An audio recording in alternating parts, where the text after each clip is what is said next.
ደብዳቤው ምን አደረገችው? እቺን ቅድስት ይቅርታ ቀዳዳ ፎስ ከታ ዋጠችው የኔ ወደ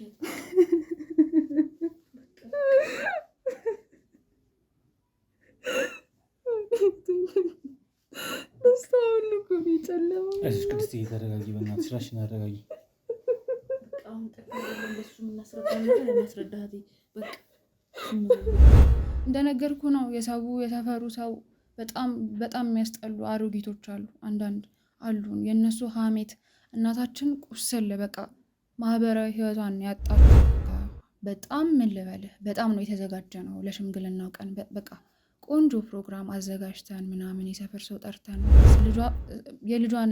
የልጇን ሀዘን እንደማየት የሚያሳዝናት ነገር የለም የሚያስጠላት ነገር እና እናታችን የሌለ በጣም ቁስል በቃ እንዲህ ማዲያቱን ላውጥታለች ፊቷ ላይ ከመቁሰሏ የተነሳ ከመናደዷ የተነሳ ማለት ነው።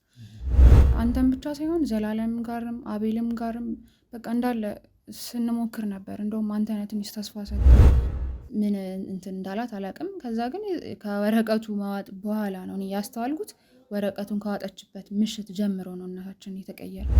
ምን ምክንያቱ ባልታወቀ መንገድ አባታችን ፈጽሞ እንደማይቀበል ሽምግልናውን ተናገረና እህታችን ፍቅረኛ ማለት ነው ልታገባው የነበረው ሽምግልና የሚልከው ፍቅረኛ ሞተ የሚል መልእክት ደረሰን ማለት ነው። ፌንት ነው የወደቀችው እህቴ ማለት ነው። እህታችን ፌንት ወደቀች። ለብዙ ሰዓት አልነቃችም ነበረ።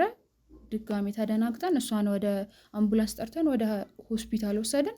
እናታችን እዚህ ታብዳለች፣ ትሰክራለች፣ ጉድ ሆንኩኝ፣ ተዋረድኩኝ በሰፈር እያለች ምንም በቃ ስልክ የተደወለላት ስልክ ደግመን እንደውላለን ግን አይነሳም ስልኩ ማለት ነው። ስልኩ አይነሳም። እለት እለት ታስፈላልገዋለች፣ ትፈልገዋለች፣ ጓደኞቹ ምናምን ታገኛለች ምናምን ግን ልታገኝ አልቻለችም። ሞተ የሚባል ቃል ብቻ ነው የምትሰማው ማለት ነው። እንደዚህ ሁሌም እንትን የሚባሉ አይደለም ግን ስለ እሷ ስናወራ ስለ እህታችን ሽምግልና ስለ ባሏ ስለ ፍቅረኛዋ ምናምን ሲወራ አይወድም። እንዴት የማግባት ጉጉት ካለሽ ይሄንን የምታገቢ ያንን ልጅ አታገቢ ምናምን አለ። ችግር ምንድነው? ከልጁ ጋር ያለህ ነገር ምንድነው? አይናገርም። በቃ ማግባት ካለብሽ እኛን ማስደሰት ከፈለግሽ ይሄን ሰው ያገብተሽ ትወጫለሽ ምናምን። ሆነ ግጭት ተፈጥሮ ነበር? የለም ምንም ግጭት የለም። እና እንዴት ነው አንቺ ልትጎጁ የምትዩ? አላቅም ግን እኔ ነኝ የጎዳሁት። ምናልባትም ለሽምግልና ቀን በቃ ባይመጣ ኖሮ ባይታሰብ ኖሮ ይሄ ነገር ባይዘጋጅ ኖሮ እሱ አይሞትም ነበር። እንዲህ ነው የምትለው በቃ። እና አባዬ እኔ እንደማስበው ከሆነ በቃ ምሰማው ከሱ የሚያደርገው ነገር ምንድነው? በቃ ጭራሽ ልጁን አይፈልገውም ነገር ኬዙን አላቅም ግን ጭራሽ በቃ እኔ እንጃ የት እንደሄደ ራሱ አናቅም። ምን እንደሆነ ራሱ አናቅም። ማለት አሁን እሷ ጠይቅልኝ የምትለው ምናልባት የማይቀበልበትን ነገር ለምንድን ነው ያልተቀበለው? አንደኛ የመጀመሪያ ልጅ ነው። አባቶች ብዙ ጊዜ ልጆቻቸውን ለመስጠት ስለሚዛመዱት ቤተሰብ በደንብ ማወቅ ይፈልጋሉ። ዝምድናም እንዳይኖር ከዛ ውጭ ደግሞ የማን ልጅ ነው፣ ቤተሰቦቹ ምን አይነት ናቸው፣ ምንድን ናቸው የሚሉትን ማጣራት። ያው ልጅሽ አፍተሮል ነገ ከነገ ወዲያ አብራ ህይወት የምትመሰርተው ከሱ ጋር ብቻ ሳይሆን ከቤተሰቦቹም ጋር ጭምር ነው። የሚዘጋው አይ ቲንክ ብሎክ አድርጎን ይመስለኛል። የኛ ቤተሰቦችን ብቻ ነው የማያነሳው። የኛ ማለት ነው ማይ የኔና እሷን እና የታላቅ እህቴን ነው የማያነሳው። እኔን የማይሰማ ልጅ እና ባለቤት የለኝም። ሁለተኛ እዛ ቤትም አልመጣም፣ አያውቁኝም፣ አላውቃቸውም ብሎ ነው በደፈናው የካደን ማለት ነው። የሆነ ቀን ቢላ አንስታ ደግሞ ራሷን ስተለትል እናያለን። የሆነ ቀን መድኃኒቱን ዘርግፋ ስትውጥን እኛም በቃ ምን ልበልህ በጣም ግልብጥብጥ ነው ያለው የቤታችን ህይወት ማለት ነው። አባታችን ወጣ፣ እናታችን ቀን ከሌት ለቅሶ ነው።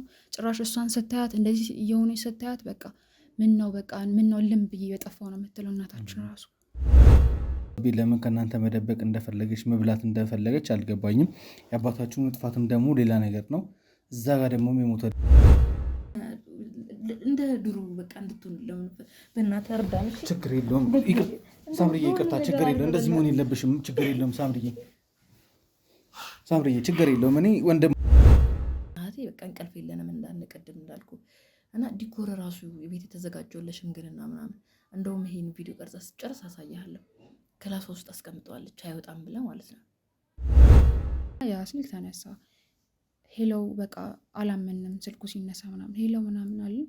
ባለፈው እንደዚህ ብለው በዚህ ስልክ ተደውሎ ነበር፣ ማን እንበል ይቅርታ በጣም ነበር በተደጋጋሚ ባይዘዊ ጨጓራ ራሱ ከጥቅም ውጭ ሆኗል። በቃ ዶክተሮቹ እንደዚህ ነው ያሉት። በቃ ከዚህ በኋላ አንድ የሆነ አሲዲክ ነገር የሆነ ከተጠቀመች ምንም በቃ እስከ ሞት እንደሚያደርሳት ነው የተናገሩት። እና እህቴ ምግብ ራሱ አትበላም በቀን ልክ እንደ ማንኛውም ሰው ልክ እንደኛ 3 ጊዜ 4 ጊዜ አትበላም በፍጹም።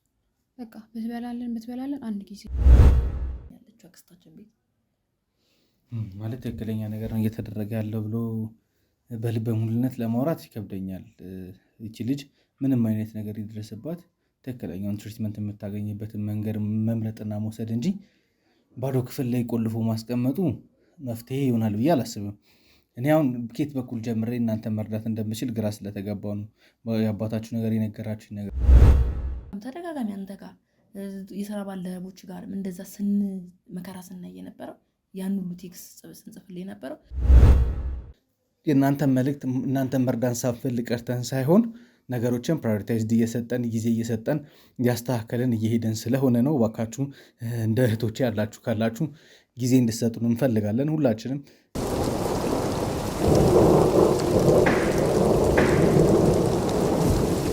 ሰላም ጤና ይስጥልኝ። እንደምን ዋላችሁ፣ እንደምን ቆያችሁ፣ እንደምን ከረማችሁ ውድ የማዕበል ቤተሰቦች እንደምን አላችሁ? ወንድማችሁ ቴዎድሮስ እንግዲህ ዛሬም ተመልሼ መጥቻለሁ። ሰሞኑን እያሳለፍናቸው የነበሩት ነገሮችን እንግዲህ ከፈጣሪ እርዳታ ጋር ነገሮችን እንዳለ በድል እየተወጣን ያለንበት ወቅት ነበረ። ዛሬ ላይም እንግዲህ ደግሞ ወደ አንድ ታሪክ ተመልሼ መጥቻለሁ። በትላንትናው ቪዲዮ ላይ እንግዲህ እንደተመለከታችሁት እኛ ለዘመናት ሰዎችን ሲያጭበረብሩ ህገወጥ ገንዘብ ሲሰበስቡ የነበሩ አዋቂ ናቸው ተብለው እንግዲህ አላዋቂነታቸውን ለመደበቅ ቀድሞ መረጃዎችን ከሰዎች እየተቀበሉ የራሳቸውን መረጃ ለራሳቸው እየነገሩ ህዝብ ላይ ሲጫወቱ የነበሩበትን ሰውዬ በቁጥጥር ስር ለመዋል ጥረት ባደረግንበት ሰዓት እሳቸው ራሱ ታመው የሚረዳቸው ፍለጋ ወደ ሐኪም ቤት እንደሄዱና አሁን ላይ በኮማ ላይ እንደሚገኙ ነግሬያቸዋለሁ። ምናልባት እኚህ ሰውዬ ወደ ተሻለ ጤና የሚመለሱ ከሆነ ወደ እናንተ ወደ ውድ ቤተሰቦቼ ይዤ ለመምጣት ጥረት አደርጋለሁ። እንግዲህ ውድ ቤተሰቦቼ በትላንትናው ዕለት እኔ በጣም ደስተኛ ነበርኩኝ። ከዛ ሁሉ ዓመታት በኋላ ባልና ሚስት በድጋሚ እንዲገናኙ ለማድረግ ብዙ ጥረቶች አድርገናል። ያንንም በተሳካ ሁኔታ እንግዲህ አሳክተን ተያይዘው ወደ ቤት እንዲሄዱ የተገቢውንም ደግሞ ጥንቃቄ እያደረገ ሚስቱን እንዲያስታመማት ሁሉን ነገር ተነጋግረን ጨርሰን ሁሉን ነገር አስተካክለናል። ዛሬ ደግሞ ሁለት እህቶቼ በተደጋጋሚ እኔ ጋር መልእክት ሲልኩ ነበርና እንግዲህ እነዚህ እህቶቼ እየነገሩኝ የነበረው ነገር ምንድን ነው? በተደጋጋሚ ራሷን ለመጉዳት ብዙ ጥረት ታደርጋለች። ለእኔም የነገሩኝ በነበረበት ሰዓት ላይ ነገሮቹን አመቻችቼ ወደ እነሱ እስከምደርስ ድረስ ብዙ ጥፋቶች እንደጠፉ እየነገሩኝ ነበር የነበረው። እስኪ እኔ ታሪኩ ላይ ቀጥታ ከመግባቴ በፊት ከእናንተ ጋር ልተዋወቅና ከዛ ወደ ታሪኩ እንግባ። በመጀመሪያ ግን ያው ረጅም ጊዜ ያቆየኋችሁ ስራ ስለበዛብኝ ስለተቸገርኩ ነው እንጂ እናንተን ጥያቄ መግፋት ወይም ደግሞ እናንተን መርዳት ሳልፈልግ ቀርቼ አይደለም። ይቅርታ እንድታደርጉልኝ እፈልጋለሁ። መጀመሪያ ደረጃ እስኪ ከተዋወቅን ጀምር። ማን ልበል እናንተን? ቅድስት እባላለሁ። ሳምሪ። እሺ ቅድስትና ሳምሪ እንግዲህ ኦልሞስት 4 ወር ምናምን አካባቢ ነው አይደለ ኬዙን ወደ እኔ ከነገራችሁኝ? አዎ በጣም ረጅም ጊዜ ሆነ። በጣም ነው ግን በጣም ዘገየህብንና እኔ በጣም ተናድጄ ነበር። እውነት 5 ወር 4 ወር በጣም ብዙ ነው። ቅድስት ያው ነገሮች እኮ እኔ ባሰብኳቸው መልኩ አልሆንም ስላሉኝ ብዙ ነገር ስላለ ነው እንጂ እናንተን መርዳት ሳልፈልግ ቀርቼ አይደለም እኮ። ስለ አሁን እኛ ካለንበት ችግር ሁኔታዎች አንጻር ቶሎ ተገኝተ ቶሎ መፍትሄ ትሰጠናለህ ብለን በጣም ተማምነን ነበር፣ እኔና እህቴ ማለት ነው። አንተም ብቻ ሳይሆን ዘላለም ጋርም አቤልም ጋርም በቃ እንዳለ ስንሞክር ነበር። እንደውም አንተ ነህ ትንሽ ተስፋ ሰጥተህ አውርተን ተስፋ የሰጠን ማለት ነው። እና በጣም ግን ዘግይተሃል። ግን ቢሆንም እንኳን መጣ ዛሬ። ይቅርታ፣ በጣም ይቅርታ እንድታደርጉልን እንፈልጋለን ሁላችንም። እኔም ሉሌም ዘላለምም አቤልም ይሁን ያው ስራዎች እየተጨናነቁ ስለነበረ እና የሰራናቸው ያሉት ስራዎች ስለነበሩ ነው እንጂ እናንተ መርዳት ሳንፈልግ ቀርተን አይደለም። ለዚህ ደግሞ ይቅርታ እንድታደርጉልን እንፈልጋለሁ። እስኪ ወደ ታሪካችን እንግባና ምንድን ነው እናንተ ጋር የተፈጠረው ነገር፣ ለእኔ ስትነግሩኝ የነበረውን ነገር ለኦዲየንስ እንድታስረዱልኝ እንፈልጋለሁ። እሺ እንግዲህ ታሪኩ ኦልሞስት አሁን 1 ዓመት ሊሞላው ነው እና ያው አንተ ጋር ከ5 ወር በፊት ምናምን ነው አንተ ጋርም ጓደኞች አቤል እና ዘላለም ጋር ቴክስት ማድረግ የጀመርነው። አንተ አሁን ኦልሞስት በቃ 1 ዓመት ሊሞላው ባለበት ሰዓት ነው የመጣኸው። እና ታሪኩ ምንድን ነው? እኔና ሳምሪ እህት አለችን፣ ታላቅ እህት ማለት ነው። እና ታላቅ እህታችን ለማግባት እንግዲህ ቦይፍሬንዷ ማለት ነው ፍቅረኛዋ ለማግባት ወስነው ጨርሰው ምናምን ሽምግልና እንዲላክ ፈልገው ነበር ሁለቱም ማለት ነው። ጨርሰው ምናምን ከዛ እኛንም አዋሩን፣ እናትና አባታችንንም አዋሩ። እኔና ሳምሪ እንዲሁም እናታችን ፈቃደኛ ነበርን ለትዳሩ ማለት ነው። አባታችን ግን በዚህ ደስተኛ አልነበረም። በጣም በቃ እኔ እንጃ ምን እንግዲህ ታላቅ እህታችን ትልቅ ነች ምናምን ምን ምክንያቱ ባልታወቀ መንገድ አባታችን ፈጽሞ እንደማይቀበል ሽምግልናውን ተናገረና በቃ የሌለ ከእናቴ ጋርም ተጣልተው በቃ በጣም የሚያስጠላ ነገር ተፈጥሮ እኛንም በቃ እሷንም ሁለተኛ አይንሽ እንዳላይሽ በቃ ብዙ ነገር ብሏት ከቤት ወጣ ማለት ነው አባታችሁ። ምን እንትን እንዳለው ምክንያቱን አናቅም እኛም እስካሁን። እንግዲህ ለሱ ትንሽ ሆና ትታየው ታላቅ እህታችን አናቅም። እንግዲህ እኔና እሷ ራሳችን ትልቅ ነን፣ እሷ ደግሞ እኛ ታላቅ ናት። ምን ያህል ታላቅ እንደመሆን መገመት ይቻላል። ግን አባታችን በጣም ተቆጣ ምናምን በቃ እኔ ምን እንዳስቆጣው እስካሁን አላወቅንም። እኛም እስካሁን ድረስም ቤት አልተመለሰም አባታችን። እና በቃ አባታችን በሌለበት በቃ እናታችን እና እኛም በቃ እንድታገባ ገፋፋናት። አባታችንንም በቃ እንደምንም ብለን ይቅርታ እንጠይቀዋለን ብለን ያሰብነው እና እናታችንም ተስማማች ምናምን። እኛም በቃ ሁሉን ነገር እናዘጋጃለን ምናምን ብለን ተስማማን። ከዛ አባታችን ያው በሌለበት የሽምግልናው ቀን ተቆረጠ ማለት ነው። እና በቃ በጣም ምን ልበልህ በጣም ነው የተዘጋጀ ነው ለሽምግልናው ቀን። በቃ ቆንጆ ፕሮግራም አዘጋጅተን ምናምን የሰፈር ሰው ጠርተን ቤተሰብ ዘመድ አዝማድ ጠርተን ምናምን በቃ እህታችንንም ውብ አድርገናት ምናምን በቃ ቆንጆ ነገር አድርገን የሽምግልናውን ቀን መጠበቅ ጀመርን። አባታችሁ በሌለበት ማለት ነው። አባታችን የለም። እኔ ይህንን ነገር አልቀበልም ብሎ ከጠፋ ቆይቷል እሱም ማለት ነው። ከዛ ምን ይፈጠራል መሰለ? የሽምግልናው ቀን ሽማግሌዎቹ ማለት ሽማግሌዎቹ ቢጠበቁ በቃ ምሳ ሰዓት አካባቢ ምናምን ነው የሚላከው እኛ የምናውቀው። እና ምሳ ሰዓቱ አለፈ። ኦልሞስት 9 ሰዓት 10 ሰዓት መሆን ጀመር። ከዛ በ11ኛው ሰዓት በጣም በቃ እኔ እንጃ አላውቅም በጣም የሚያስጠላ ዜና ሰማን ማለት ነው። ምንድነው? የእህታችን ፍቅረኛ ማለት ነው ልታገባው የነበረው ሽምግልና የሚልከው ፍቅረኛ ሞተ የሚል መልእክት ደረሰን ማለት ነው። ማለት አልገባኝም። እስኪ በደንብ ግልጽ አድርጊልኝ ቅድስትዬ። ሽምግልና እየላከ የነበረው ሰውዬ ነው የሞተው አይደለ? ምን ተፈጥሮ ነበረ? ምን ተፈጠረ የምናውቀው ነገር የለም። እንግዲህ እሱንም ያን ያህል ከኛ ጋር አንተዋወቅም። እኔና እህቴ ጋር ያው ገና አልተዋወቅነውም ነገር ነው። እና ማለት በሽታም እንደሌለበት እናውቃለን። ማለት ጤነኛ እንደሆነ ነው የምናውቀው። ወይም ደግሞ እኔ እንጃ አጋጣሚ ምን የሆነ ድንገተኛ አደጋ ደርሶበት ይሆን እኔ እንጃ። ብቻ አባታችን ወይ አግኝቶት ይሆን አላውቅም። ብቻ ብዙ ነገር ነው የምናስበው በአይምሯችን። ግን የዛን ቀን ሞተ ተባለ። እህቴ በቃ ወዲያው እንደሰማች ፌንት ነው የወደቀችው። እህቴ ማለት ነው እህታችን ፌንት ወደቀች። ለብዙ ሰዓት አልነቃችም ነበረ። ድጋሚ ተደናግጠን እሷን ወደ አምቡላንስ ጠርተን ወደ ሆስፒታል ወሰድን። እናታችን እዚህ ታብዳለች፣ ትሰክራለች፣ ጉድ ሆንኩኝ፣ ተዋረድኩኝ በሰፈር እያለች። ምክንያቱም ብዙ ሰው ጠርታ ነበረ። በጣም ያስጠላ ነበር በጊዜው ማለት ነው። እና እህታችንም ሆስፒታል ሄዳ በቃ 1 ሰዓት ተኩል ምናምን ነው የነቃችው ከእንትኗ ማለት ነው። እና የት ነው ያለሁት ምናምን ብላ እንደገና እሷ ደግሞ ለቅሶ እዛ ሆስፒታል ውስጥ በቃ የተፈጠረውን ስንነግራት ምናምን በቃ እየይ እንዳለች እዛው ነው ያደረችው። በቃ ትነሳለች፣ ድጋሜ ራሷን ትስታለች። በቃ ውሰዱኛ ፍቅረኛ ጋር ውሰዱኝ ትላለች። እኛ ምን ብለን እንውሰዳት? ምንም በቃ ስልክ የተደወለላት ስልክ ደግመን እንደውላለን፣ ግን አይነሳም ስልኩ ማለት ነው። ስልኩ አይነሳም። ከሆነ ሰዓት በኋላ እንደውም እየመሸ ሲሄድ ስልኩ በቃ አይጠራም ማለት ነው። ተዘግቷል ስልኩ ማለት ነው። እና በቃ የሚያስጠላ ሌሊት የዛን ቀን አሳለፍን ከእህታችን ጋራ። በቃ ይሄ በዛን ቀን አልተቋጨም ህመሙ፣ ስቃዩ ጭራሽ እየባሰ ነው እየሄደ ያለው እየባሰ።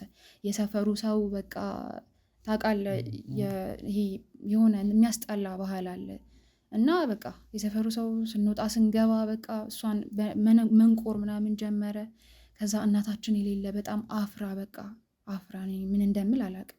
ማለት ኖርማል ነው እንደኔና አሁን እንደ እህቴ ወጣት ስለሆነ ስናስበው እኮ በጣም ቀላል ነገር ነው። ምንም ይሄን ያህል የሚካበር ነገር አይደለም። ማለት እነሱ አሁን የሚሉት የሰፈሩ ሰው ምንድን ነው ሰውየው ሞቶ ምናምን ሳይሆን በቃ አልፈለጋትም አውቆ ነው ሊያዋርዳት ፈልጎ ነው ብለው ነው ያሰቡት። እና እህቴን የሚነግሯት በእንደዚህ አይነት ወይ ነው። እህቴ ደግሞ በቃ አንደኛ የእሱ መሞት አለ፣ እለት እለት ታስፈላልገዋለች፣ ትፈልገዋለች፣ ጓደኞቹ ምናምን ታገኛለች ምናምን፣ ግን ልታገኝ አልቻለችም። ሞተ የሚባል ቃል ብቻ ነው የምትሰማው ማለት ነው። እና ፕላስ እዚህ የሰፈሩ ስድብ ምናምን አለ። ከዛ ደግሞ የእናታችን ጭንቀት አለ። ቤት ውስጥ ስትመጣ የምታየው እህታችን ወደ እብደት ደረጃ በለው በቃ የተደረሰችው። እና በቃ ልክ የሰፈር ሰው የሆነ ነገር ከተናገራት ትመጣና ቀጥታ መኝታ ክፍሏ ገብታ ራሷን ለመጉዳት ነው። በቃ እኔ ፍቅረኛዬን የገደልኩት እኔ ነኝ ያስገደልኩት ብላ ነው የምታስበው። አንቺ እንዴት ብለሽ ነው የምታስገድዩ? የምታውቂው ነገር የለም እኮ ልትጋቡ ሽምግልናችሁ ቀን እኮ ነው እሱ ሞተ የተባለው። ቆይ ከዛ በፊት የተፈጠረ ችግሮች አሉ ከአንቺ ጋር እና ከሌላ ሰዎች ጋር የሆነ ግጭት ተፈጥሮ ነበር? የለም፣ ምንም ግጭት የለም። እና እንዴት ነው አንቺ ልትጎጁ የምትዩ? አላቅም፣ ግን እኔ ነኝ የጎዳሁት። ምናልባትም ለሽምግልና ቀን በቃ ባይመጣ ኖሮ ባይታሰብ ኖሮ ይሄ ነገር ባይዘጋጅ ኖሮ እሱ አይሞትም ነበር። እንዲህ ነው የምትለው። በቃ የሆነ መድኃኒት በቃ ራሷን ለመጉዳት ማለት ነው። በቃ ጥፋተኝነት ስሜቷን በመጉዳት የሆነ የምትሽራው ይመስላታል። ጸጸቷ የሚበርድላት ይመስላታል መሰለኝ። በቃ እኔ አላቅም። የሆነ ቀን ቢላ አንስታ ደግሞ ራሷን ስተለትል እናያለን። የሆነ ቀን መድኃኒቱን ዘርግፋ ስትውጥን እኛም በቃ በቃ ምን ልበልህ በጣም ግልብጥብጥ ነው ያለው የቤታችን ህይወት ማለት ነው። አባታችን ወጣ፣ እናታችን ቀን ከሌት ለቅሶ ነው።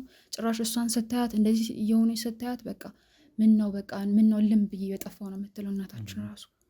እና በቃ እኔ ራሱ በጣም ተጨንቄ በቃ አንተ ጋር ብዙ ቴክስትን የጻፍኩት እንዳየው ከሆነ ምክንያቱም የሆነ ቢያንስ በቃ ሰው ሞቶም ከሆነ ምንም ሆነ ከሆነ ፈልገህ ታገኝልናለህ የሆነ ብቻ ሶሉሽን ትሰጠናለህ ብዬ አስቤ ነው እናንተ ጋርም እንደዛ ተጨቃጨቅ የነበረው። እና አባታችንንም አዋርተህ ምናምን ብቻ የሆነ መፍትሄ ይኖራል ብዬ ነው አንተ ጋር ማለት። ቅድስት አሁን ትንሽ ግራ አጋባሽኝ ወደ መጨረሻ ስትመጪ። ማለት አባታችሁ የጠፋበትና ይሄ ልጅ የሞተበት ነገር ምን እንደሚያገናኛቸው አልገባኝም። ግን እስኪ ማለት ሽምግልናውን ላይቀበልበት የሚችለው አባታችሁ ምክንያት ይኖሯል፣ የራሱ ምክንያት ይሆናል ብዬ አስባለሁ። ግን ይሄን ያህል ውሳኔ ሊያስወስን የሚችል ቤተሰቦቹን ልጆቹን ጥሎ እስከ መሰደድ የሚያደርሰው ነገር ግን ምን እንደሆነ አልገባኝም። ምናልባት የምታውቁት ነገር ካለ ይበልጥ በግልጽ አሁን እንዳስረዳሽኝ አይነት ከሳምሪም አንደበት መስማት ትፈልጋለሁ። ማስረዳት ብትቺ ደስ ይለኛል። እኛም በመጀመሪያ ስለመጣህ እናመሰግናለን። አክብረን ስለመጣህ በጣም ያንተን እንትኖች ቻናሎች እንከታተላለን። የብዙ እንባዎች አበስክ ሰውነህ እናመሰግንሃለን። በዚሁ አጋጣሚ ስለመጣ እኛም ግራ ገብቶናል። ማለት አባታችን በተመሳሳይ ሰዓት ነው የጠፋው። ሽምግልና ነው የሚተለከው በተመሳሳይ ሰዓት ነው። እኛም ራሱ ግራ ገብቶናል። እንዴት እንደምናስረዳ አላውቅም። ግራ የሚያጋባ ነገር ነው።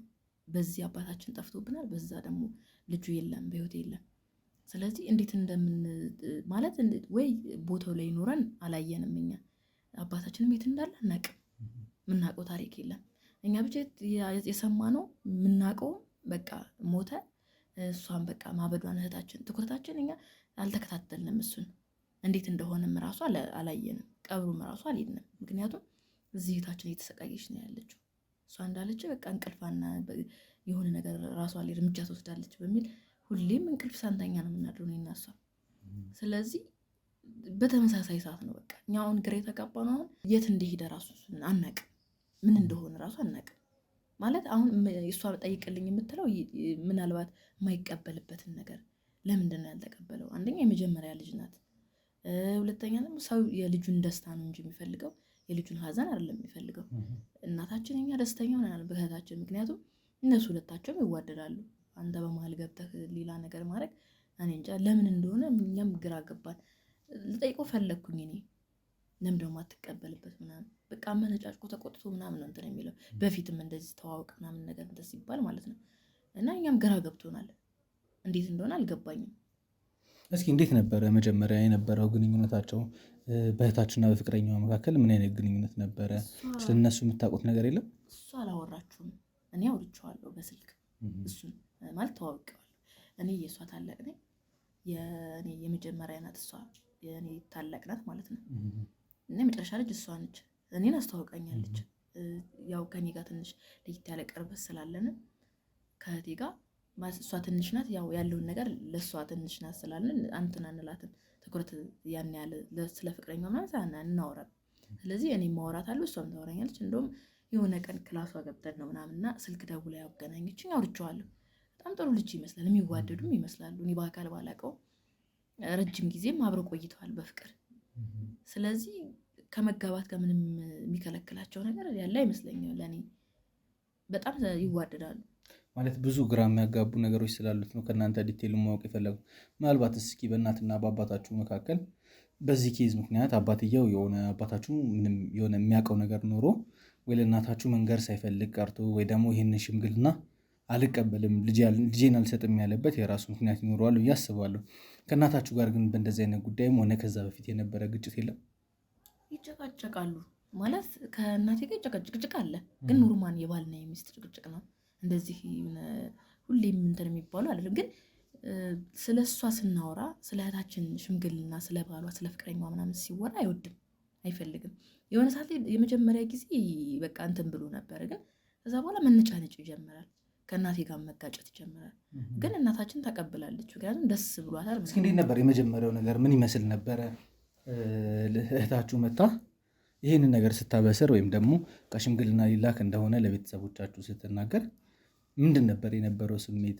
በሰዓቱ የነበረው ነገር አባዬ አይ ቲንክ ከአባዬ ጋር እና ፍቅረኛዋ ይተዋወቃሉ መሰለኝ በርቀትም ቢሆን ማለት ነው።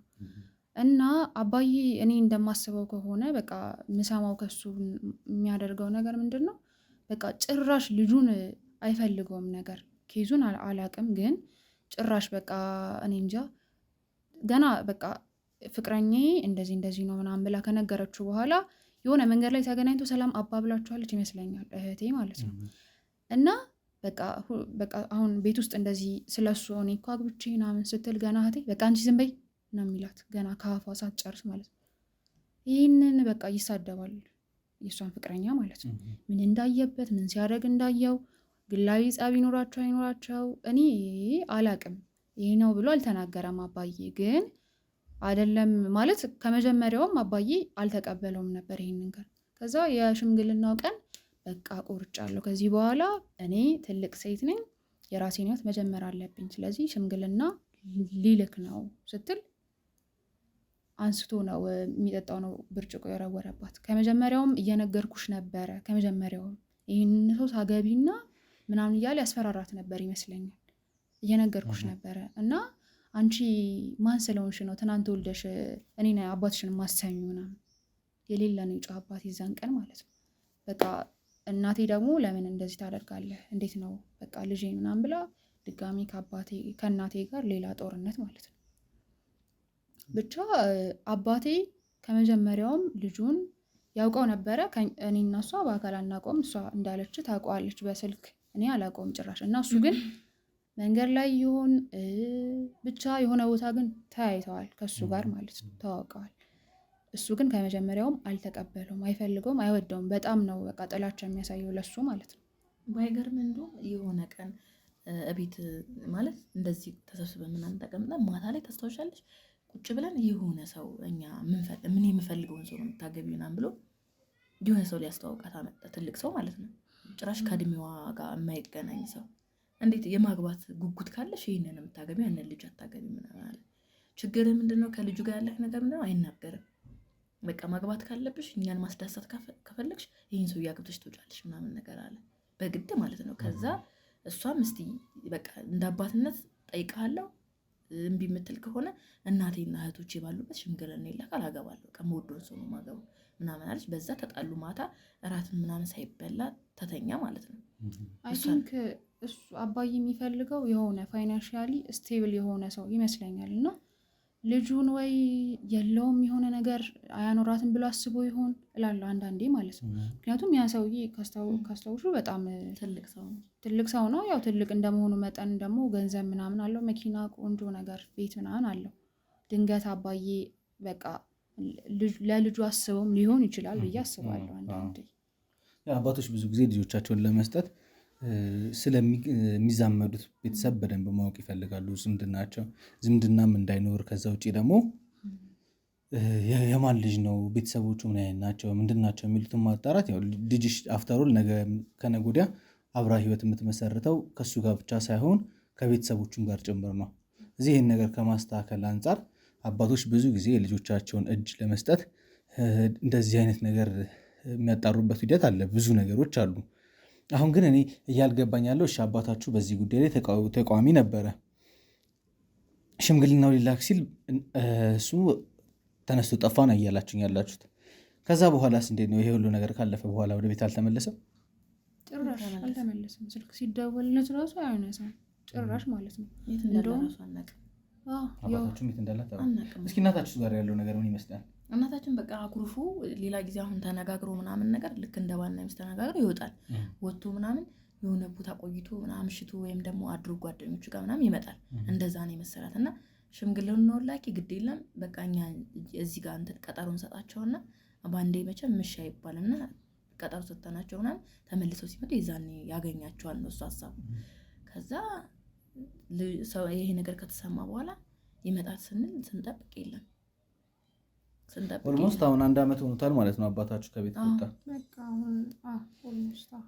ለአንድ ዓመት ያህል እንግዲህ ሲጠፋባችሁ ስልኩም ሲዘጋ ለፖሊስ ሪፖርት ማድረግ እሱንም ደግሞ በሰዎች ምናምን የሚፈለግ ነገር ምንም የሞከራችሁት ነገር የለም? በጣም ሞክረናል እንጂ በጣም እና የአባዬ ጓደኞች አሉ ሰፈር ውስጥ ምናምን እና በእነሱ እናስደውል ነበር ስልክ ማለት ነው። እና የእነሱን ስልክ ያነሳል፣ ከእነሱ ጋርም ይገናኛል ራቅ ያለ ቦታ። ቅድስት ሳምሪ ቀደም እኮ ስልክ እንደማይነሳና ስልኩ ዝግ እንደሆነ ነበር እየነገረችኝ ነበር። ስልክ የሚዘጋው አይ ቲንክ ብሎክ አድርጎን ይመስለኛል። የኛ ቤተሰቦችን ብቻ ነው የማያነሳው፣ የኛ ማለት ነው ማዬ የኔና የሷን እና የታላቅ እህቴን ነው የማያነሳው እንጂ የሌሎቹን ያነሳል።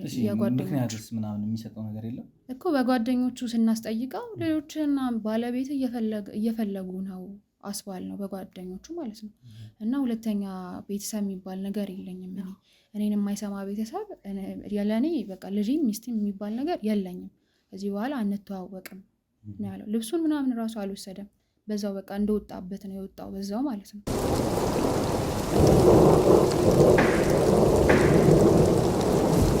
እንደነገርኩ የእነሱን ስልክ ያነሳል። ያው በጣም ስለሚያከብራቸው የብዙ ዓመት ጓደኞቹም ስለሆኑ ማለት ነው። እና ምንድነው የሚለው በቃ እኔ ቤተሰብ የለኝም፣ አባት እንደመሆኔ የቤቱ ራስ እንደመሆኔ እኔ ካልተሰማ ምኑ ነኝ እኔ አባት? የምን አባትነት ነው?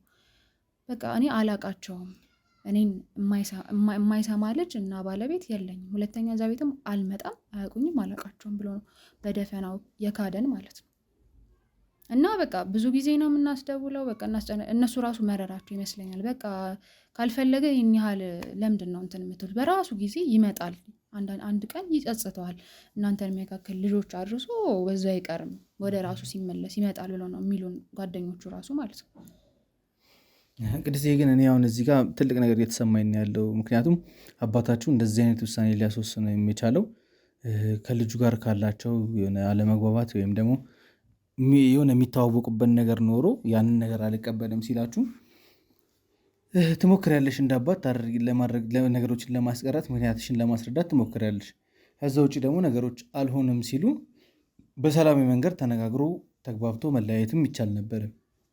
ድንገት ተነስቶ ግን ሊጠፋበት የቻለበት ምክንያት እየገባኝ አይደለም። በዛ ልክ ደግሞ ቤተሰቦቹንም የዘጋበት ነገርም ትንሽ ግራ የሚያጋባ ነው። እስኪ ከእናታቸው አንደበት የሰማችሁት ነገር የለም? ምናልባት እናትና አባት እናንተ በማታውቁት መንገድ እርስ በርስ ወይ የሚደዋወዱ የሚገናኙ ከሆነ ወይ ደግሞ ይህን ነገር ተግባብቶ ተስማምተው እየኖሩ ከሆነ እናታችሁ ጋር ያለው ነገር ምን ይመስላል? እንግዲህ አሁን የምንነግርህ ማለት አለ፣ ሁሉም ቤት የሆነ ሚስጥር አለ፣ ትልቅ ሚስጥር እና እኔ እንደ ቤተሰብ ማለት ታናሽ እንደመሆን መጠር እንደዚህ አይነት ነገሮች ባይወጡ ደስ ይለኝ ነበር። ግን ደግሞ ከአንተ እርዳታ እስከፈለግኩ ድረስ ሁሉንም ነገር መናገር ስላለብኝ እነግርሃለሁ። ምን መሰለህ እንዳለች በቃ የባልና ሚስት ጭቅጭቅ ሁልጊዜም አለ። ግን ደግሞ እነሱ እናትና አባቴ አብዛኛውን ጊዜ በተለይ እናቴ እኛ ሰምተን እንዳንታመን በቃ እንዳንጨንቅ ትጠነቀቃለች። በምትጨቃጨቅበት ከሱ ጋር በምትጣላበት ጊዜ ቀጥታ ወደ ጓዳ ነው ናግባ ብላ ቆልፋ ነው ከሱ ጋር ጨርሳ የምትወጣ አብዛኛውን ጊዜ። እና እኔ ብዙ ጊዜ ተደብቄ እሰማለሁ።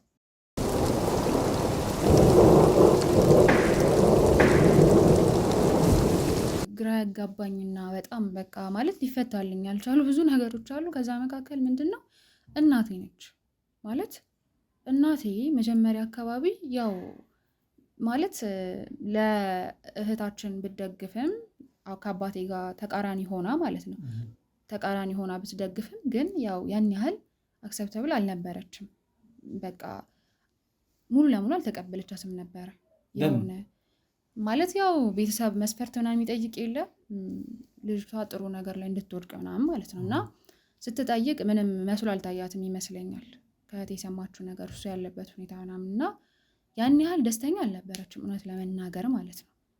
መጀመሪያ ሰሞን ላይ በቃ ኖርማል አለ በቃ ፍላጎትም አላትም የላትም አለ አይደለ የሆነ ያልተስማማችበት ነገር እንዳለ ተሰምቶኛል እኔ እሷ ከሷ ከምታደርገው ድርጊት አንጻር ማለት ነው። እና ምን ሆነ መሰለ እንደነገርኩህ እኔ በቃ ቤት ውስጥ ያለውን ችግር ሰምቼ ለመፍታት ምናምን እጥራለሁ ሞክራለሁ ብዙ ጊዜ እና ምንድነው የሆነው አንድ ቀን መኝታ ቤታቸው አባዬና መኝታ ቤት ማለት ነው እማዬ አባዬ የለም እማዬ የሆነ ጽሁፍ ደብዳቤ ነገር ይመስላል ወረቀት ይዛ ታነባለች አልጋዋ ላይ እንደዚህ ተቀምጣ ማለት ነው። እና ስታነብ እማዬ ብዬ ልክ በሩ ጋር ስደርስ ወዲያውኑ ወረቀቱ በጣም ትልቅ አይደለም የሆነች 4 ማዕዘን ነች አጠር ያለች ነገር ነች እና 2 ቦታ እንደዚህ ነው 4 ቦታ እንደዚህ ቆራርጣ አፍ ውስጥ ከተተችው ደብዳቤው ማለት ነው። ማለት እኔ ደብዳቤው ምን አደረገችው ልጅ ቅድስት ይቅርታ ቀዳዳ አፍ ውስጥ ከታ ዋጠችው እንዴ በጣም ነው የደነገጥኩት። የሆነ ነገር የሆነች ነው የመሰለኝ ማለት ወረቀት የሚያስወጥ የሆነ በሽታ ነው ብዬ ነው ያሰብኩት። እና እናቴ ምን ሆነች ብዬ በሰዓቱ በቃ በጣም ነው የደነገጥኩት። በቃ ማደርጋት ነው ግራ የገባኝ። ውሃ አምጥቼ ነይ ትፊ ነይ በቃ አውጪው ምንድነው እማዬ ወረቀት እንዴት ነው የምትውጪው በቃ ምን ሆነሽ ነው ምናምን አልኩኝ። በሰዓቱ እኔ ወረቀት ማዋጧ እሷን እንዳይጎዳት ብዬ ነው ያሰብኩት እንጂ ወረቀት ውስጥ ምን ይሆናል ብዬ ግን ያሰብኩት ከ2 ቀን ከ3 ቀን በኋላ ነው። ምን አይነት ነገር ቢኖረው ነው ወረቀቱ ላይ እኔ እንዳላይባት ወይም ማለት በቃ ምን ቢኖረው ነው ጠቅልላ የዋጠችው ወረቀቱ። በጣም ነው ግራ የገባኝ በጣም እስካሁን ድረስ በቃ ምን ሊሆን ይችላል። እና በጣም የሚያስገርመው ደግሞ መሰለ ወረቀቱን ከዋጠችበት ቅጽበት በኋላ የእናቴ መቀየር ነው። ልክ በቃ እኔ ተጨንቄያለሁ የሆነ ነገር ትሆናለች ብዬ በቃ ከዛ እህቴንም ምናምን የሆነ ነገር ውጣለች ሐኪም ቤት እንውሰዳት ምናምን አልኳት። ታላቅ እህቴ ነችኛል ማለት ነው። እና ስላት በቃ ወረቀት ነው ምንም አትሆንም በቃ ትጠጣ ጸበልና ጠጣናት ምናምን በቃ ተኛሽ ምናምን አረ ደህና ነኝ ምናምን አለች። ምንም እኮ አልሆንም በቃ ወረቀቱ ምንም ላስቲክ አይደለም። ነበር ግን አልጠየቃችኋትም? ጠየኳት እኔ ምንድነው እማዬ ከ2 ቀን ከ3 ቀን በኋላ ደህና ከሆነች በኋላ ምንድነው እማዬ ንገሪኝ ምንድነው? ኧረ በቃ ልጄ ዝም ብዬ ነው እኮ ዝም ብዬ ነው ያጥኩት ዝም ብዬ ነው ምንም የለውም ዝም ብዬ ነው ትለኛለች። እና ደግሞ በቃ አንድ ቀን እነግርሻለሁ አሁን ጊዜው አይደለም እሺ ልጄ አንቺ ትንሽ ነሽ በቃ ምንም አትጨነቂ ጊዜው ሲደርስ እነግርሻለሁ ትለኛለች። ግን ማለት ነው የተፈጠረው ምን መሰለህ ያንን ወረቀት ዋጠች በኋላ እኛ ከተጨነቅን ምናምን እኔና ታላቅ እህቴ እሷ አጋጣሚ የለችም ነበር ማታ ላይ ነው እህቴ የመጣችው ማለት ነው። እና ከእህቴ ጋር ነው ብዙ ነገር ካሳለፍን ከተጨነቅን በኋላ ከዛ ምን ትላታለች አልጋ ላይ አስተኝታናት ነው በቃ ልጄ ሽምግልናው መች ነው የምትልኪው ማለት ጀመረች። ማለት መጀመሪያ ላይ በቃ እንዳልኩ ነው 50-50 ነው አለ አይደለ 50-50 የሆነውም ልጇን በቃ እዚህ ጋር አባቷም ሪጀክት አድርጓል ምንም ነገር አልቀበልም ብሏል። ስለዚህ እናትም ደግሞ አልቀበልም ብላ ልጅቷን ከምትጎዳት ወይም ሌላ ነገር ውስጥ ከምትከታት በቃ አይደለ እህቴ በእነሱ ምሬት ወታ በዛው እንዳትቀርናን አይነት ነገር ነው ትሪት የምታደርጋት ማለት ነው እንጂ ያንን ሽምግልና ትዳር አትፈልግም እናቴ ማለት ነው። እና የዛን ቀን ግን በቃ ሊተራሊ ተቀየረች እና በቃ የምትጨቀጭቃት ራሷ ለሽምግልናው ማለት ነው። በቃ ሽምግልና እንዲላክ በጣም የምትጨቀጭቃት የመጀመሪያው እናቴ ነበረች ማለት ነው። ይሄ ማለት እህቴ ሽምግልና በዚህ ቀን ሊላክ ነው ብላ እስካማከረችበት ጊዜ ማለት ነው እናቴ የምትጎተጉታት የነበረው እና እስከዛ ቀን እናቴ በጣም በቃ በጣም ሞራሏ በጣም ያስደስታል። ለእህቴ በተለይ በቃ ሞራል ነው የሆነችው። አባታችሁስ በዛን ሰዓት ላይ እንዴት ነበረ? አባታችን እንደነገርኩ ነው። ወደዛ በቃ ይሄን ወሬ እንዳታነሽብኝ ምናምን ነው የሚላት እህቴ፣ ስለ ሽምግልና ምናምን ስለ እሱ ልጅ ስታወራ ማለት ነው። አንቺ በቃ እኔ ያልኩሽን አታገቢምና አንቺ የማንንም ወጠጤ ነው ምናምን እንደዚህ በቃ ይላታል ማለት ነው። ከዛ እሱ እንትናን ብታገቢ እያለ ሜንሽን የሚያደርጋቸው ሰዎች በሙሉ ግን በእድሜም ትልቅ ናቸው፣ ያው ፋይናንሽያሊ ግን በጣም ስቴብል ናቸው። እና ልክ በቃ የሽምግልና ቀን ወስኛለሁ ብላ የተናገረችበት ቀን አለ። እስከዛ ዕለት ድረስ እናታችን በጣም በትልቅ ሞራል ነበር። መጀመሪያ እንደነገርኩ የሆነች 50-50 ነበረች ብዬሃለሁ። በቃ ምን እንትን እንዳላት አላውቅም። ከዛ ግን ከወረቀቱ ማዋጥ በኋላ ነው እኔ ያስተዋልኩት። ወረቀቱን ካዋጠችበት ምሽት ጀምሮ ነው እናታችን የተቀየረችው። እና እስከ ሽምግልናው መወያየት ቀን ድረስ እናታችን በጣም እንትን ነበረች። ልክ እህታችንም ሽምግልናው መቼ ላክ ስትል አባታችን በጣም ተበሳጭቶ በቃ ጉም ለብሶ ምናምን ወጣ። እናታችን ስቲል ግን የምታግዘው ለእህታችን ነው። በቃ እሱ ይውጣ ምን አገባን፣ በቃ ሲበርድለት ይመጣል። ያው ብዙ ጊዜ ወጥቶ ስለሚመለስ እንደዛ ነው የመሰላት የነበረው ነው። በቃ ይመጣል፣ የፈረደበት እዛ ወንድሙ ጋር ሄዶ ነው ይመጣል። አንቺ ታገቢያለሽ በቃ 100% እርግጠኛ ሆና ነው እሱን ማግባት እንዳለባት የምትናገረው እናቴ ማለት ነው። በጣም ግራ የሚያጋቡ ነገሮች አሉት። እኔ እንዴት ብዬ ልረዳችሁ እንደምችል አላውቅም። ግን ያሁን 1 ዓመት ያለፈው ታሪክ ነው እያወራን ያለ ነው እና ከዛ በኋላ እንግዲህ እናታችሁ ያንን ደብዳቤ ለምን ከእናንተ መደበቅ እንደፈለገች መብላት እንደፈለገች አልገባኝም። የአባታችሁ መጥፋትም ደግሞ ሌላ ነገር ነው። እዛ ጋር ደግሞ የሞተ ልጅ አለ። ትንሽ ኮምፕሊኬትድ የሆነ ነገር ነው እየነገራችሁኝ ያላችሁት እና እንዴት ብዬ ኬት መጀመር እንዳለብኝ አላውቅም።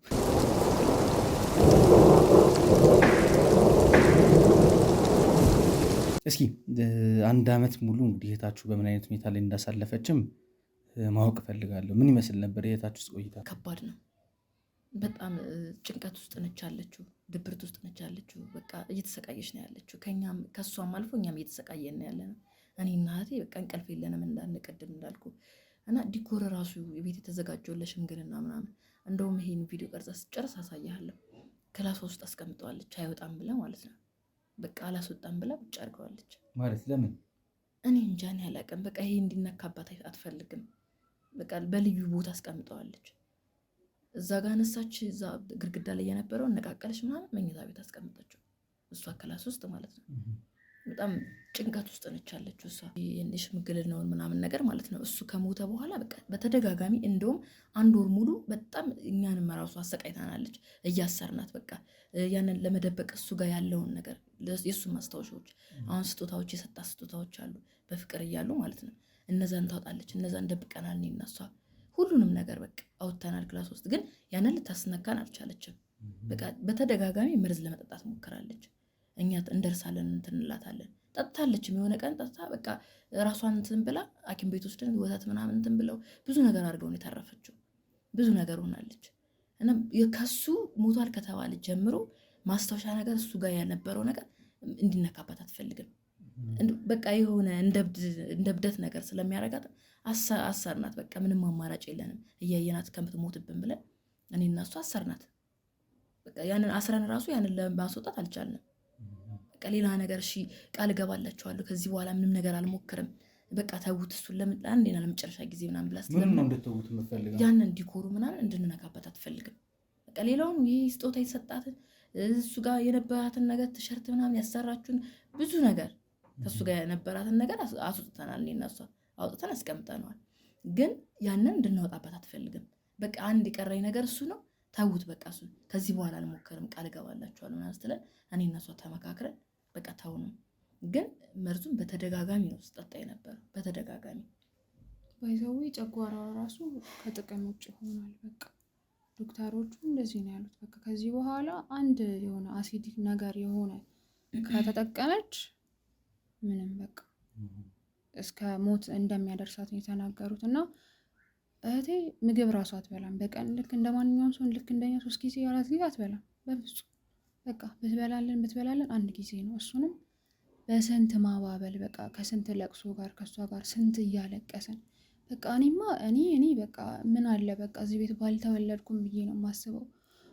ምክንያቱም የእሷ ስቃይ ማለት ነው እኔ እንጃ አላቅም። ሰው እንዴት እኔ አላቅም ብቻ ማለት በጣም ተሰቃየች እህቴ እንደዚህ ያልነበረች መጀመሪያ ሳቃት በጣም ደስተኛ የሆነች እህት ነበረች። እኔ መጀመሪያ ታላቅ እህቴ ብዬ የማስበው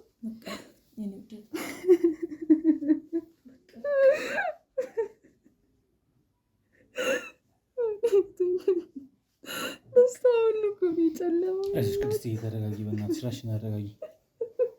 አሁን ተቀበለ እንደሱ የምናስረዳው ነገር እናስረዳት። በቃ ይቅርታ አድርግልኝ በጣም ቅድስት አይዞሽ ተረጋጊ። ይቅርታ ቅድስት ተረጋጊ፣ አይዞሽ ይቅርታሽ ችግር የለውም። ራስሽን ብቻ አረጋጊ። በቃ ማለት እንደዚህ አልነበረችም። በቃ ፍጹም ሌላ ሰው ነው የሆነችው። በጣም በቃ የተገላቢጦሽ ነው እየሆነ ያለው ነገሩ።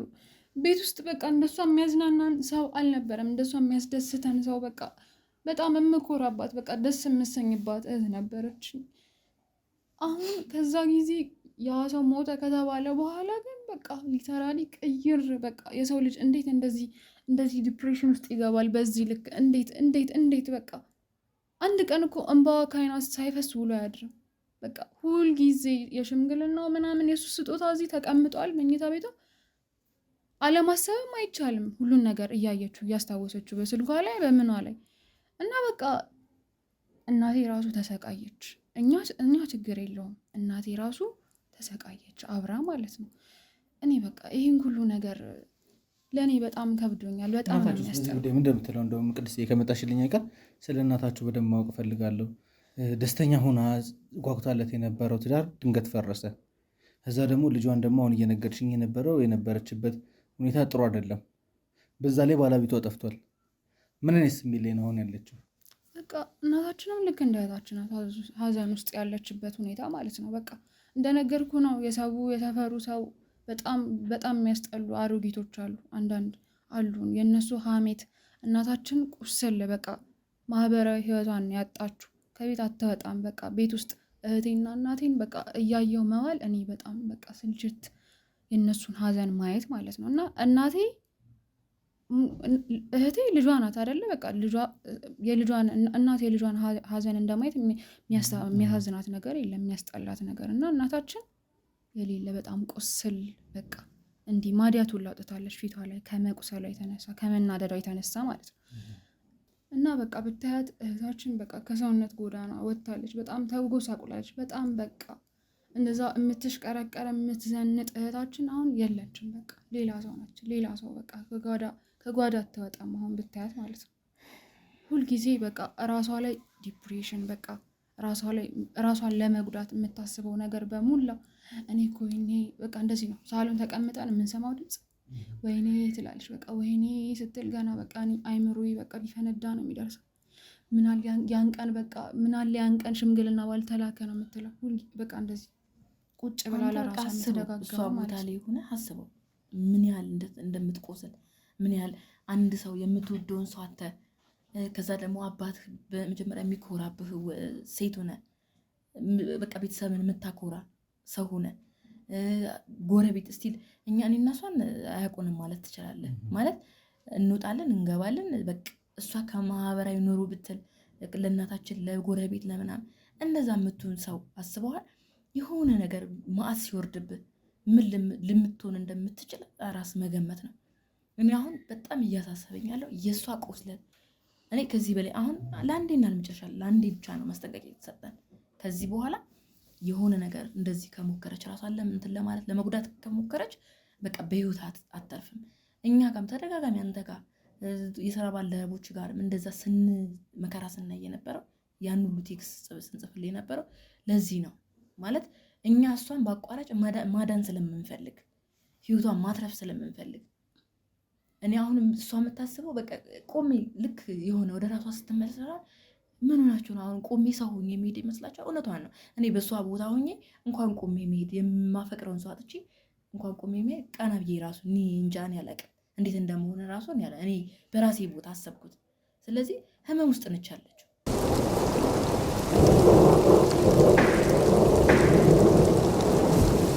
አሁን ያለችው ግን እኔ ማየት እፈልጋለሁ። እሷ አሁን የለችም። ምክንያቱም እኛ ተስፋ በቃ እኔና እሷ ተስፋችን ተሟጠጠ።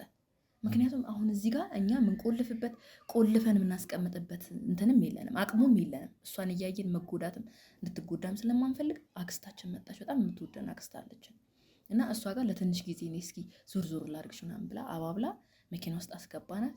ከዛ ዞር ዞር ብዬ እመጣለሁ ብላ ነው እሷ ያሰበችው። ከዛ በኋላ አክስታችን ጋር ሄደች። ባዶ ክፍል ቤት ተቆለፈባት ማለት ነው። ምንም አይነት ነገር ኤሌክትሪክ የለም፣ ምንም ነገር የለም እና ምግብ በሆነ ታሽጎ ምናምን በታሸገ በላስቲክ ነገር ይሰጣታል። አንዳንዴ ደግሞ ከቤት እንደዚህ በትሪ ምናምን ስንሰጣት በሰርቪስ እሱን ሁሉ ቆርጣ እጇን ለመቁረጥ ትሞክራለች፣ ብዙ ነገር ትሞክራለች። ግን እዛ ጋር እነሱ በጣም ኃላፊነት እንትን ስለሚላቸው እኛ አንደኛ አንችልም፣ ሴቶች ነን። በሴቶች አቅም አስበው እንዴት እንደሚከብድ 1 ዓመት ሙሉም እንደውም እኔና እሷ ጠንካራዎች ነን። በቃ እሷን ለማትረፍ ብዙ ነገር ሆነናል። ግን አሁን ደከመን፣ አቃተን። እናታችንም ሳይቀር ደከማት። ግን እዛ ጋር ግን ወንዶች ያክስቶቻችን ማለት ያክስታችን ልጆች አሉ ወንዶች፣ እነሱ ቢያንስ እንትን ይሏታል፣ ይንከባከቧታል ምናምን። አንድ ቤት ውስጥ ተቆልፎባት ነው ያለችው አክስታችን ቤት። ማለት ትክክለኛ ነገር ነው እየተደረገ ያለው ብሎ በልበ ሙሉነት ለማውራት ይከብደኛል። ይቺ ልጅ ምንም አይነት ነገር ይድረስባት ትክክለኛውን ትሪትመንት የምታገኝበትን መንገድ መምረጥና መውሰድ እንጂ ባዶ ክፍል ላይ ቆልፎ ማስቀመጡ መፍትሄ ይሆናል ብዬ አላስብም። እኔ አሁን ኬት በኩል ጀምሬ እናንተ መርዳት እንደምችል ግራ ስለተገባው ነው። የአባታችሁ ነገር የነገራችሁኝ ነገር አለ፣ ስለ እናታችሁ ስለ ደብዳቤ ያወራችሁኝ ነገር አለ፣ እንዲሁም ደግሞ የእህታችሁ ባል በሞተበት ሳለ የተደወለም ስልክ እንዳለ ቅድስት እየነገርሽኝ ነበረ። ትንሽ እሱ ላይ ያመለጠኝ ነገር ያለ ስለመሰለኝ ነው። አንዴ ወደዛ ልመልስሽና እስኪ እንዴት ነው ስልኩ ሊደወል የቻለው? ከዛ በኋላ ስልኩስ ይህን መልእክት ለእናንተ እንዲደርስ አደረገ? ሽማግሌዎቹ ከመድረሱ በፊት ነው የተደወሉ አይደለ? እንዴት ነበር እስኪ የነበረው ነገር? ያው እንደነገርኩ ቅድም ስልኩ ያንን ኢንፎርሜሽን ከተናገረ በኋላ ደግመን ስንደውል ይጠራል አይነሳም ነበር። ከ1 ሰዓት ምናምን በኋላ ግን ተዘጋ ስልኩ ማለት ነው። ከዛ ግን ያው ምንጩን ማወቅ ስለፈለግን አላቆምንም። በነጋታው ድጋሚ መሞከር ጀመርን፣ በተለያየ ስልክ ቁጥር ማለት ነው። ከዛ አሁንም አልተነሳም። እንዲህ ይጠራና ይዘጋል። እንዲህ እያለ በቃ ለሳምንት ያህል ምናምን ስልኩ በቃ አልተነሳልንም ነበር። ከዛ ከሳምንት በኋላ ይመስለኛል ትንሽ ጊዜያት በኋላ ያው ነገሩ በሙሉ ቢረጋጋም እህታችን ያው ምንም አልተረጋጋችም ነበር በሰዓቱ እና በዛን ሰዓት ስልኩ አጋጣሚ ይመስለኛል የተነሳው። ማለት እኔ ምን እንደሆነ ምንም በቃ አይዲያ የለኝም። ምን ሊሆን ይችላል ተብሎ የሚጠረጠር ነገር ራሱ እኔ የምጠረጥረው ነገር የለኝም። ግን ከሳምንት በኋላ ያ ስልክ ተነሳ። ሄለው በቃ አላመንም ስልኩ ሲነሳ ምናምን ሄለው ምናምን አልን። ባለፈው እንደዚህ ብለው በዚህ ስልክ ተደውሎ ነበር፣ ማን እንበል ይቅርታ በጣም ምናምን አልን። ከዛ ምናምን የሆነ ማን ነው ምንድን ነው ምናምን የመደናገር ስሜት እንትን ብሎ ወዲያው ዘጋው ማለት ነው። ከዛ በቃ የማአት ቴክስት ጻፍን፣ እባክህን እኛ በቃ እንዲህ እዛ በትክክል እዛ ሲሄዳችሁ አላረጋገጣችሁም እንዴ ሰውየው መሞቱን መሞቱን እርግጠኛ ሆነ ማለት ነው። በቴክስት ብቻ ሳይሆን በአካል የተረጋገጠ ነገር የለም መሞቱ? አይ በቃ ነገሩ የእሱ ጓደኞች መጥተው በቃ እሷንም አጽናንቷት ነገር እንደሞተ ምናምን ቀብሩ ምናምን እንደተፈጸመ ምናምን ነግረውን ሄደዋል። መልካም ቅድስትዬ፣ ትንሽ ግራ የሚያጋቡ ነገሮች አሉ። እኔ እንግዲህ በምችለው መልኩ እንግዲህ ነገሮችን ለማጣራት እሞክራለሁ። ከየት እንዴት መጀመር እንዳለብን ከጓደኞች ጋር እመካከራለሁ። እህታችሁንም ግን ማየት እፈልጋለሁ። ከእሷም አንደበት መስማት እንፈልገው ነገር አለ። ከእናታችሁም ደግሞ ስለ እያንዳንዱ ነገር ማወቅ እንፈልጋለን። እዛ በኋላ እንግዲህ በምን መልኩ እንደምረዳችሁ አላውቅም። እግዚአብሔር ይርዳን። ግን የሆነ ነገር ላይ እንደርሳለን ብዬ አስባለሁ። ግን አንድ የምነግርህ ነገር ማለት አንተም ተስፋ አድርገናል። አሁን የሆነ ነገር እኔ አሁን ከውስጤ እንዴት እንደሚሰማኝ ታውቃለህ? የሆነ ነገር ሸክሜ እንደቀለለልኝ ነገር እሷ እንደምትድን አይነት ነገር ሁኜ ነው የተሰማኝና በእናት እሷን እንርዳለን። እኛ ምንም ነገር ሌላ አንፈልግም። እሷ ደህና እንድትሆን ራሷ እንድትመለስ በቃ የሆነ እንደ ድሮ በቃ እንድትሆን በእናት እርዳን። ችግር የለውም ሳምርዬ፣ ይቅርታ፣ ችግር የለውም። እንደዚህ መሆን የለብሽም። ችግር የለውም ሳምርዬ። ሳምሪዬ ችግር የለውም። እኔ ወንድማችሁ ነኝ። በምንም መልኩ እናንተ መርዳት ባለብኝ እረዳችኋለሁ። እስካሁን ድረስ እንደራኳቸው አልረቃችሁም። ካሁን በኋላ የእናንተን ጉዳይ ነው ያዝኩት። ጉዳዩን እስከያዝነው ድረስ እንግዲህ እግዚአብሔር በፈቀደውና በረዳን መጠን እንንቀሳቀሳለን። አይዟችሁ፣ ምንም ችግር የለውም፣ እንረዳዳለን። ለማንኛውም ውድ ቤተሰቦቼ ዛሬ ትንሽ የሚገርም ታሪክ ነው እየሰማን ያለን እዚህ ጋር። የእነዚህ እህት ምንድን ነው የተፈጠረባት፣ ቤተሰቡ ምንድን ነው እያመሰ ያለው የሚለውን ለማጣራት ጥረት እናደርጋለን። ብዙ ሰዎችን መልእክት እየላካችሁልኝ እንደሆነና መልእክታችሁን ማስተናገድ እንዳልቻልን የእናንተን መልእክት እናንተን መርዳን ሳንፈልግ ቀርተን ሳይሆን ነገሮችን ፕራዮሪታይዝድ እየሰጠን ጊዜ እየሰጠን እያስተካከልን እየሄደን ስለሆነ ነው። እባካችሁ እንደ እህቶቼ ያላችሁ ካላችሁ ጊዜ እንድሰጡን እንፈልጋለን። ሁላችንም ዓላማችን ወንጀለኛ የማይፈንጭባትን ኢትዮጵያ ለመፍጠር ነው። ከዛ ውጭ ደግሞ እርዳታችንን ለሚፈልጉ ሰዎች ሁሉ በተቻለ መጠን እርዳታችንን ማድረስ ነው። ስለዚህ በያላችሁበት በትዕግስት እንድጠብቁን እና ላሳስባችሁ እወዳለሁ። ፕሮግራሜን ስትከታተሉኝ ስለነበራችሁ ከልብ አድርጌ የማመሰግነው። በሌላ ፕሮግራም እስከምንገናኝ ድረስ በያላችሁበት ቸር ቆዩልኝ።